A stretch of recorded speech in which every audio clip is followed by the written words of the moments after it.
Welcome to This Week in the NFL Week 16 edition. Get ready for a Merry Christmas. I just hope you aren't colorblind, viewer. Let's give each and every NFL team a Christmas gift. Jaguars, you get the gift of somehow becoming competitive in the AFC South. I thought this one should have gone to the Titans this year. Oh well. Jets, you get Zach Wilson. Oh wait, it was actually a crappy gift, and turns out that the Jets are yearning for the days of the Sanchez. The early 2010s has been quite a ride, huh, Jets? Ever since then, it's the for you. With the Jaguars and Titans now fighting for the division title, Matt Ryan has been sent straight to retirement as the Colts have been eliminated from the playoffs.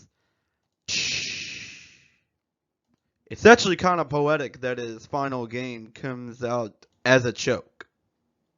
Ladies and gentlemen, boys and girls, get ready for the convergence of the Saints and Browns schedules, which I couldn't even watch. Thanks, CBS. In a lot of ways, this played out like a classic Browns game, more than the classic Saints game. First, Deshaun Watson looks good, even scoring his first touchdown with the Browns. He tacks on a field goal as well. The Browns looks like they're about to go straight to Victoryville. But then, the Saints score a field goal and let the second half rallying begin. The Browns have time and time again fallen victim to this, losing games that they should have won. Essentially, they're the exact opposites of the Troy Trojans in college football, if my Browns faithful even knows who that is. The Saints, of course, love to keep things close and exciting, and we'll need one more play to finish it out. Saints, can you keep your playoff hopes alive? And the sack on Deshaun character choices Watson ends the game for the Saints. All optimism has been drained out of Cleveland, Ohio. For the Saints, you get the best kind of hope. False playoff hopes. For the Browns, well, you get the comfort that you know you're not going to compete for the next 5 years. I don't think I've ever been prouder to see my team eliminated from the playoffs than today. There is no way we deserved it, like, at all. And we have got to start looking for a new QB soon. Black, do I have to talk about this game? I mean, it is the Falcons and the Ravens, my two least favorite teams. No one's going to complain if I glance over this game, right? All you need to know is that both these teams suck, but the Falcons suck even more. For Christmas, the Ravens get a playoff spot. That also simultaneously eliminates the Falcons from contention. Nothing but lumps of coals in your stockings, boys. At least the NFC South traffic jam freed up a bit. Well, Giants, looks like this thing's going to overtime. All the Vikings need to do is kick a 61-yard field goal. And we know how clutch they are at kicks. Drills it with ease, are you kidding? Okay, I am never going to laugh at the Vikings again for having anti-clutch kickers. There is nothing stopping them now. Vikings are easily heading to the Super Bowl now. I don't think I've ever seen an NFL team prouder of its Christmas gift. Well, for the Giants, just be glad that you're not dead yet. Apparently, people are treating the Chiefs like they're the number one team in the nation. Well, hear me out, folks. If the Chiefs win the Super Bowl, I'm giving the championship to the Colts because they beat them in Week 3. That may end up being one of the biggest mysteries in the NFL, honestly. Well, for the Seahawks, Detroit choked. So they also get the Christmas present of not being dead yet. And if you look to your left, you'll see the Commanders getting beat the crap out of by the 49ers. Honestly, who needs Christian McCaffrey when you have Brock Purdy? What has this NFL come to? An absolutely must-win game for Detroit, and you want to know what they do? Die. If Sam Darnold and the Carolina Panthers seriously outduel the Tampa Brady Buccaneers, I will laugh. For the Bills, you get a free cupcake. Bears, your tank stays alive, so there's that. When the Bears play real teams like the Bills, you'll start to realize how much of a one-man band Justin Fields is. But hey, you did have a 10-6 halftime lead. Moral victories, right? For Christmas, the Cowboys actually get a How About Them Cowboys episode, but for the flip side. Tonight on How About Them Cowboys. The Cowboys barely outduel Minshew Mania and the Philadelphia Eagles in a game they needed to win to have any hope at clinching the NFC East title. Go figure. The one mediocre performance their defense turns in, the offense completely saves. Somehow.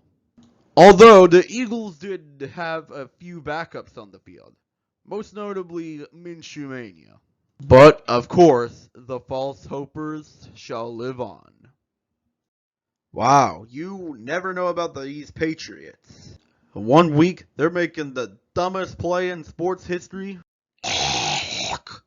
The next, they're coming back from 22 down and an absolutely historic comeback wait. Ramondre Stevenson, what are you doing? No! You fumbled the football away on the final possession of the game. Well, penultimate. The one and only turnover they had all day, and it comes at the worst possible time. The Patriots offense trips over its own 2 feet again. Matt Patricia must be fired. The Bengals, for Christmas, get a playoff spot. For the Patriots, you're glad that you're not dead yet? Seriously, that's like 3 teams that I'd have to give the same gift. 4, including the Lions, by the way. For Christmas, Houston, you get a win. Don't worry, this won't screw up your tank. As for the Titans, you've already been exposed. So just be glad that week 17 doesn't matter at all. You have a date with destiny on week 18. The site, Jacksonville, Florida. The stakes, the AFC South crown. Get ready for a bloodbath. The Steelers actually get 2 gifts in response to Franco Harris's passing. The first one, a victory. A very ugly one, but a victory nonetheless.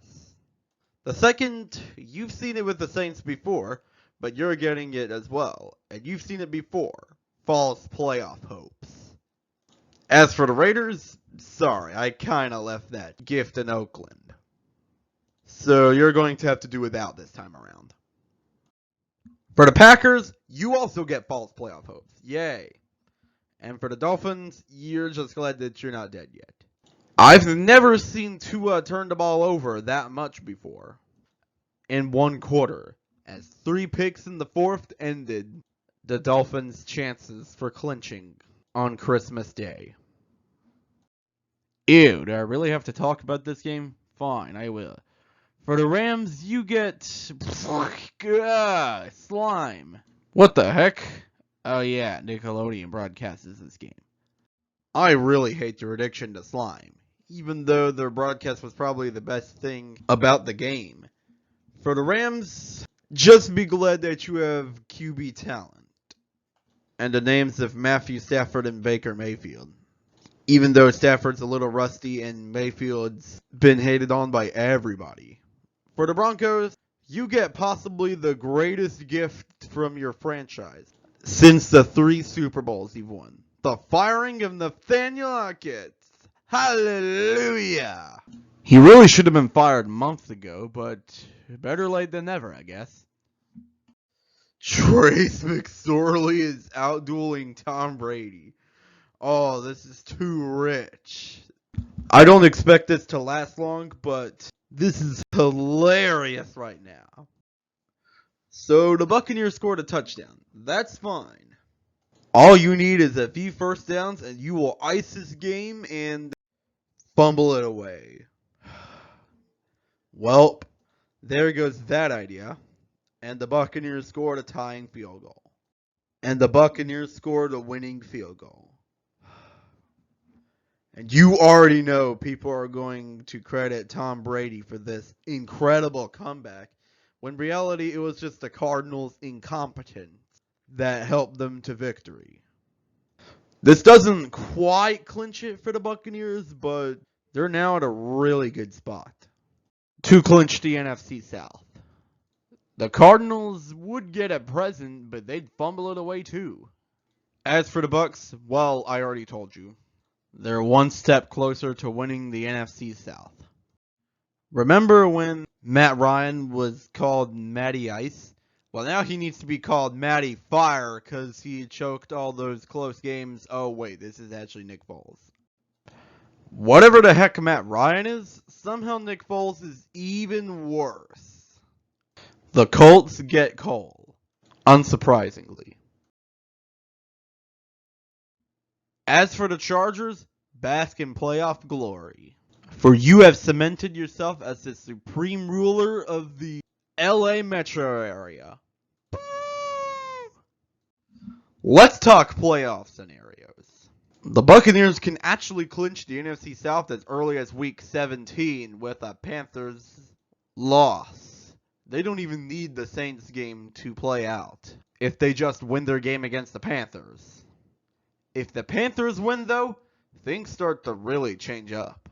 For the Saints to be in, the Saints need to win out, and the Buccaneers need to lose out.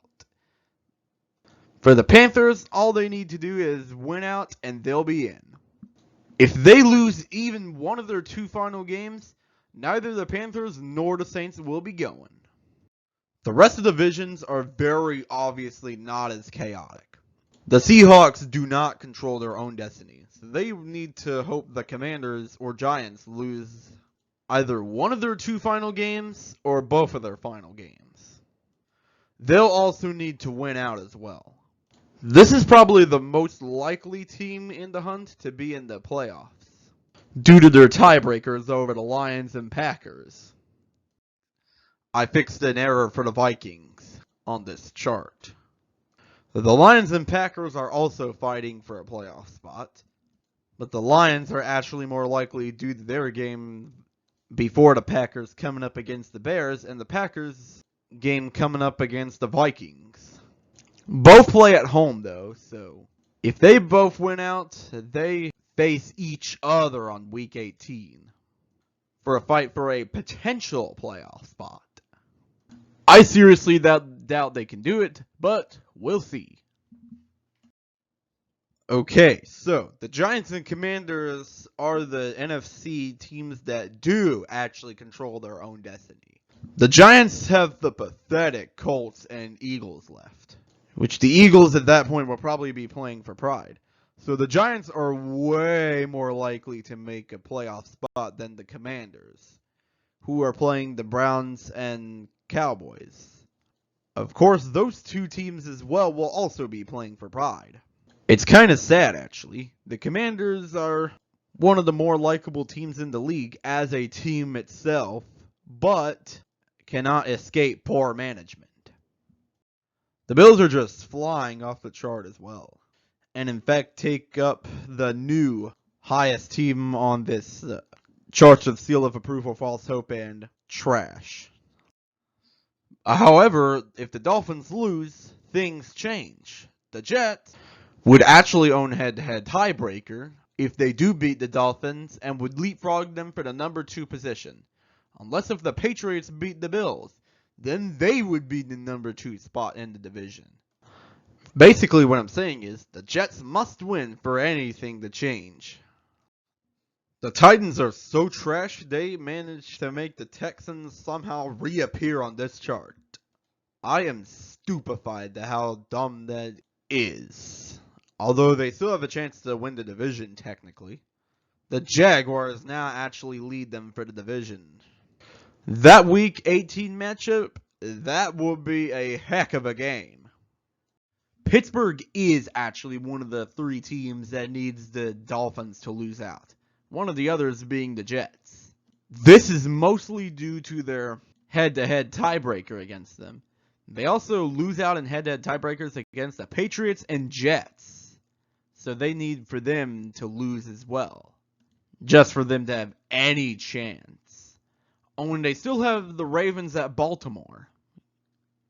All I have to say is, good luck. You're really going to need it against those Ravens. The Raiders are only alive by technicality. They need everybody to lose out and them to win out for them to get in the playoffs. They're also the 3rd team that Miami would kill off with a win here. You're basically asking the team to throw up a Hail Mary and catch it from the 25-yard line. Their own 25-yard line. And with that, we're on the very, very last bit of the regular season for the NFL, as we are on the final 2 games of the regular season. The Saints finish out their season with the Eagles and the Panthers, and the Browns, if you really care for them at this point, finish off with the Commanders and the Steelers. A team that controls their own destiny to get into the playoffs, and a team that is only technically alive in the playoff hunt. Thanks for watching, guys. Be sure to like, subscribe, share, comment, and ring the bell. And don't forget about John 3:16, and I'll see you next time. Luke chapter 2, verses 9 through 12.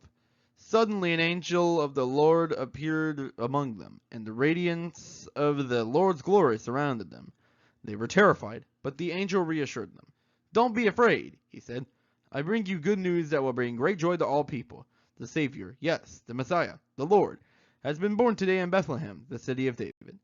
And you will recognize them by this sign. You will find a baby wrapped snugly in strips of cloth, lying in the manger." Jesus, of course, is the true meaning of Christmas.